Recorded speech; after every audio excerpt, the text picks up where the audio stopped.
So what's different with Marcus and I is we've been friends for 10 years, 10 plus years, and we never went there romantically. And then probably, I think it was 4 or 5 years ago, he asked me to go to his friend Jared's cottage with him. And that was kind of when we started hanging out like solo. And yeah, I think we hung out for like a month straight. Eventually, I just kind of slowly moved into his house without him realizing it. And yeah, one day all my stuff was there and I lived there. I'm anxious. I've waited for a long time. We postponed in November, so I've only been planning for a year and a half. I'm ready. Marcus is probably anxious, stressed out, and he did nothing, so I don't know what he literally just has to show up, and he better cry. I told him that. Marcus, I love you. I can't wait to be your wife. It's almost here. It's almost time. Our forever starts soon. For anyone who doesn't know, I'm Andrew. I'm Marcus's best man. I've never had to sit down and say nice, heartfelt things about Marcus before. Marcus is like a giant, overgrown human version of a puppy. Puppies can be kind of goofy looking sometimes. They're a little uncoordinated. Sometimes when he plays basketball, it looks like he's playing with 4 paws instead of 2 hands. I think a few of us probably had to deal with some of those potty training things with Marcus over the years, unfortunately. But the connections I made between Marcus and puppies weren't just because of his physical appearance and poor athletic ability. He is happy and he is friendly, but he's also always around when you need him. He has this weird ability to kind of make you feel as happy and goofy as he is all the time. But I think one of the biggest things people remember about dogs, and I remember about Marcus, is that they're loyal. Once Marcus is in your life, you know that he's not going anywhere. But then there's also the idea that dogs can sense when humans are upset. A lot of stuff has happened over the years, and he's always been there.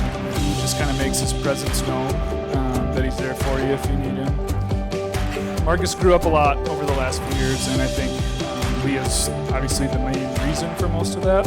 It's pretty obvious that he really loves you and cares about you a lot. But like I said, once you get Marcus in your life that way, you know he's not going anywhere.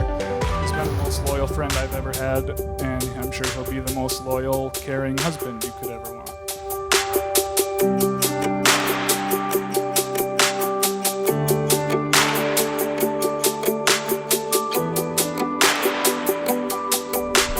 Super excited to get to marry my love of my life. I love her personality. She completes me 100%. She's the yin to my yang. I love you more than anything that I've ever loved in my entire life. And everything's gonna be awesome today, and we're gonna get through it together as a family. I'm excited for it to just happen. It's been such the build up and build up and build up. And I'm ready to just be married and move on to the next stage in our life.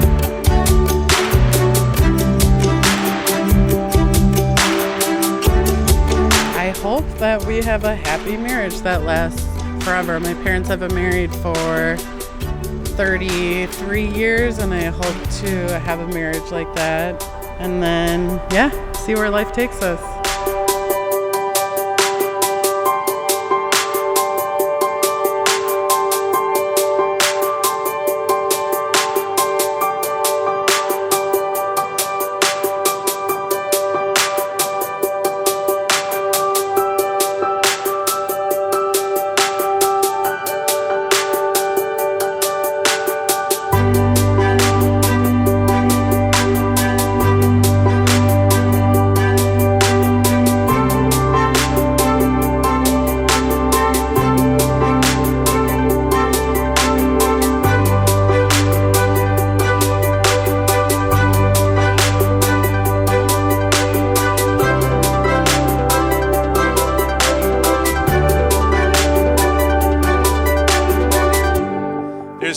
Times in a father's life he remembers about his daughter. Leah, before she could talk or walk even, she'd pull herself up on the coffee table. If you tell her, no, can't touch that, she would look you straight in the eyes and sneak her hand around something and go after it. That was Leah. And I also remember when before Leah could read, she would love to sit on Dad's lap and read me stories in the book. As soon as she could read, though, she was all done with that. Yes, I also remember the first time she came home drunk. She denied it, and she was pretty young.